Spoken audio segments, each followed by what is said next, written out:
ರಾಜ್ಯದಲ್ಲಿ ಒಂದಾದ ಮೇಲೊಂದರಂತೆ ಸರ್ಕಾರ ಶಾಕ್ ಕೊಡ್ತಿದೆ. ಇದೀಗ ಎಲ್ಲೆಡೆ ಬೆಲೆ ಏರಿಕೆಯ ಬಿಸಿ ಗ್ರಾಹಕರಿಗೆ ಬರೆಬಿದ್ದಿದೆ. ಮೊದಲು ಪೆಟ್ರೋಲ್ ಹಾಗೂ ಡೀಸೆಲ್ ಬೆಲೆ ಏರಿಕೆಯಾಗಿತ್ತು.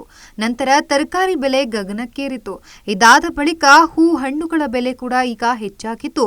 ಆದ್ರೀಗ ಹೊಸ ವರ್ಷಕ್ಕೆ ಆಟೋ ದರ ಏರಿಕೆಯ ಕುರಿತು ಚರ್ಚೆ ಕೂಡ ಮುಂದಾಗಿದೆ. ಹೊಸ ವರ್ಷಕ್ಕೆ ಈಗಾಗಲೇ ಕ್ಷಣಗಣನೆ ಶುರುವಾಗಿದೆ. ಸಿಲಿಕಾನ್ ಸಿಟಿ ಜನ ಸಹ 2025 ಬರಮಾಡಿಕೊಳ್ಳುವುದಕ್ಕೆ ಸಕಲ ಸಿದ್ಧತೆಯನ್ನ ನಡೆಸಿದ್ದಾರೆ. ಆದ್ರೀಗ ಸಾರಿಗೆ ಇಲಾಖೆ ಜನರಿಗೆ ಶಾಕ್ ಕೊಡೋದಕ್ಕೆ ಮುಂದಾಗಿದೆ. ಪ್ರತಿ 1 ಕಿಲೋಮೀಟರ್ಗೆ ₹5 ಏರಿಕೆ ಸಾಧ್ಯತೆ ಇತ್ತು. ಡಿಸೆಂಬರ್ 23ರಂದು ಆಟೋ ಸಂಘಟನೆಗಳು ಹಾಗೂ ಅಧಿಕಾರಿಗಳ ಸಭೆಯನ್ನ ಕರೆಯಲಾಗಿದೆ. ಇನ್ನು ಪ್ರಾದೇಶಿಕ ಸಾರಿಗೆ ಪ್ರಾಧಿಕಾರದ ಅಧ್ಯಕ್ಷರ ನೇತೃತ್ವದಲ್ಲಿ ಸಭೆಯನ್ನ ನಡೆಸಲಿದೆ. ದಿನದಿಂದ ದಿನಕ್ಕೆ ಒಂದಲ್ಲ ಒಂದು ಬೆಲೆ ಏರಿಕೆಯಾಗುತ್ತಲೇ ಇದೆ.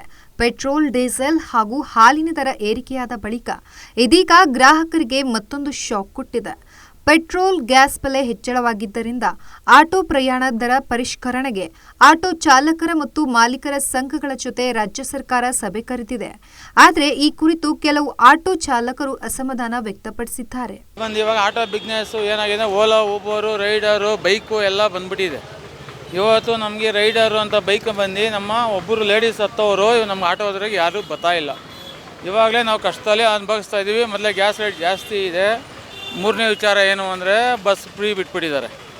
ಇವಾಗ ಏನಾದರೂ ರೇಟ್ ಜಾಸ್ತಿ ಮಾಡಿದ್ರೆ ಜನಗಳು ನಮ್ಮ ಆಟೋನ ಮರ್ತೋಗ್ತಾರೆ. ನೆಕ್ಸ್ಟ್ ಏನಾಗುತ್ತೆ ಅಂದರೆ ಬಸ್ಸು ಅವಲಂಬಿಸ್ಬೇಕು, ಇಲ್ಲಾಂದರೆ ಬೈಕ್ನ ಅವಲಂಬಿಸ್ಕೋಬೇಕು. ಇಂಥ ಪರಿಸ್ಥಿತಿ ಬರುತ್ತೆ. ಎರಡನೇದು, ನಮ್ಮ ಆಟೋ ಡ್ರೈವರ್ಗಳು ತುಂಬ ಕಷ್ಟದಲ್ಲಿ ಅವರಿಬೋದು. ಇವತ್ತಿನ ಪರಿಸ್ಥಿತಿ ಒಂದು ಬೇಳೆಯಿಂದ, ಅಕ್ಕಿಯಿಂದ ಹಿಡ್ದು ಪ್ರತಿಯೊಂದು ಗ್ಯಾಸ್ ರೇಟಿಂದ, ಮನೆಯಿಂದ ಹಿಡ್ದು ಹೆಂಗಸರಿಗೆ ₹20 ಸರ್ಕಾರ ಕಮ್ಮಿ ಕೊಟ್ಟಿದೆ. ಗಂಡಸರ ತಲೆ ಮೇಲೆ ₹80 ಹಾಕಿದ್ರು ಅಲ್ವಾ. ಇವತ್ತು ನಾವು ಅನುಭವಿಸ್ತಾರ ಕಷ್ಟ ಸರ್ಕಾರ ಗೊತ್ತಿಲ್ಲ, ಕಣ್ಮುಚ್ಕೊಂಡು ಕೂತಿದೆ ಗೊತ್ತಿಲ್ಲ. ಒಂದು ಕಡೆ ದರ ಹೆಚ್ಚಳವಾದ್ರೆ ನಮಗೆ ಸಾಕಷ್ಟು ಸಮಸ್ಯೆಯಾಗುತ್ತೆ. ಈಗಾಗಲೇ ಮಹಿಳೆಯರಿಗೆ ಬಸ್ ಪ್ರಯಾಣ ಉಚಿತವಾಗಿರೋದ್ರಿಂದ ಆಟೋ ಕಡೆಗೆ ಜನರು ತಿರುಗಿ ನೋಡ್ತಿಲ್ಲ. ಇನ್ನು ದರ ಹೆಚ್ಚಳವಾದ್ರೆ ನಮ್ಮ ಹೊಟ್ಟೆಯ ಮೇಲೆ ತಣ್ಣೀರ ಬಟ್ಟೆ ಬೀಳೋದು ಗ್ಯಾರಂಟಿ ಎಂದಿದ್ದಾರೆ. ಇನ್ನು ಒಂದಷ್ಟು ಆಟೋ ಚಾಲಕರು ಹೆಚ್ಚಳವಾದ್ರೆ ನಮಗೂ ಸಹಾಯವಾಗುತ್ತೆ. ದಿನದಿಂದ ದಿನಕ್ಕೆ ಎಲ್ಲದರ ಬೆಲೆ ಹೆಚ್ಚಳವಾಗ್ತಿದೆ. ಈ ಹಿನ್ನೆಲೆಯಲ್ಲಿ ಜೀವನ ನಡೆಸೋಕ್ಕೂ ಕೂಡ ಕಷ್ಟವಾಗ್ತಿದೆ. ದರ ಏರಿಕೆಯಾದ್ರೆ ಒಳ್ಳೆಯದು ಎಂದು ಸಂತಸ ವ್ಯಕ್ತಪಡಿಸಿದ್ರು. ದರ ಹೆಚ್ಚಿಗೆ ಆಗೋದ್ರಿಂದ ಲಾಭ ಇದೆ. ಆದರೆ ಏನಂದರೆ ಮೇಯ್ನ್ ಮುಖ್ಯವಾಗಿ ನಮಗೆ ಈ ಆ್ಯಪ್ಗಳಲ್ಲಿ ಬರ್ತಕ್ಕಂಥ ಬುಕ್ಕಿಂಗ್ಗಳಿದಾವಲ್ಲ, ಇವನ್ನ ಅವರು ದರ ಹೆಚ್ಚಿಗೆ ಮಾಡ್ದೇ ಕ್ಲೀನಾಗಿ ಬುಕ್ಕಿಂಗ್ಗಳು ಕರೆಕ್ಟಾಗಿ ಕೊಟ್ಕೊಂಡು ಕರೆಕ್ಟಾಗಿ ಪಿಕಪ್ ಟೈಮಿಂಗ್ಸ್ ಹತ್ತಿರದಲ್ಲಿ ಪಿಕಪ್ ಕೊಟ್ಕೊಂಡು ಮಾಡ್ಕೊಂಡು ಹೋದರೆ ಎರಡೂ ಈಕ್ವಲಾಗಿ ಬರ್ತದೆ, ಏನೂ ತೊಂದರೆ ಆಗೋಲ್ಲ. ನಾವು ನಿಯತ್ತಿಂದ ಮೀಟ್ರ್ ತಿರುಗಿಸ್ಕೊಂಡು ಬಂದಿದ್ದ ಕಸ್ಟಮರ್ನ ಯಾವುದೇ ಕಾರಣಕ್ಕೂ ಯಾರು ನಾವು ಅಲ್ಲಿಗೆ ಬರೋಲ್ಲ, ಇಲ್ಲಿಗೆ ಬರೋಲ್ಲ, ನೀವು ಎಕ್ಸ್ಟ್ರಾ ಕೊಡಿ ಆ ಥರ ಕೇಳೋಕ್ಕೆ ನಾವು ಇಷ್ಟಪಡಲ್ಲ.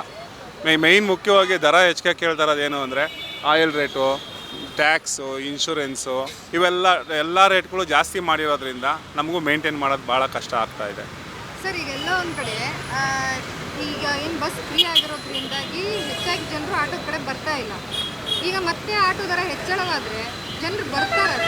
ಇಲ್ಲ ಮೇಡಮ್, ನಮಗೆ ಬಸ್ ಫ್ರೀ ಇರೋದಕ್ಕೂ ನಮ್ಮ ಇದಕ್ಕೂ ಸಂಬಂಧ ಇಲ್ಲ. ಯಾಕೆಂದರೆ ಬಸ್ಸು ಫ್ರೀ ಇರೋದ್ರಿಂದ ಮನೆಯಿಂದ ಬಸ್ ಸ್ಟಾಪಿಗೆ ಬರೋದಕ್ಕೆ ಆಟೋ ಯೂಸ್ ಮಾಡ್ತಾರೆ. ಮೆಟ್ರೋ ಎಷ್ಟೇ ಬಂದರೂ ಅಷ್ಟೇ, ಮೆಟ್ರೋಗೆ ಅಲ್ಲಿಂದ ಮನೆಯಿಂದ ಮೆಟ್ರೋಗೆ ಬರಬೇಕು ಅಂದರೆ ಆಟೋ ಯೂಸ್ ಮಾಡ್ತಾರೆ.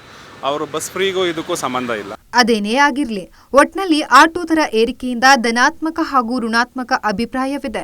ಇನ್ನು ಡಿಸೆಂಬರ್ 23ರಂದು ಸಾರಿಗೆ ಇಲಾಖೆಯ ಸಭೆಯ ಬಳಿಕ ಈ ಗೊಂದಲಕ್ಕೆ ಬ್ರೇಕ್ ಬೀಳಬೇಕಿದೆ. ಇನ್ನು ಹೊಸ ವರ್ಷಕ್ಕೆ ಹೊಸ ಸುದ್ದಿ ಮಾತ್ರ ಖಂಡಿತ ಎನ್ನುತ್ತಿದ್ದಾರೆ.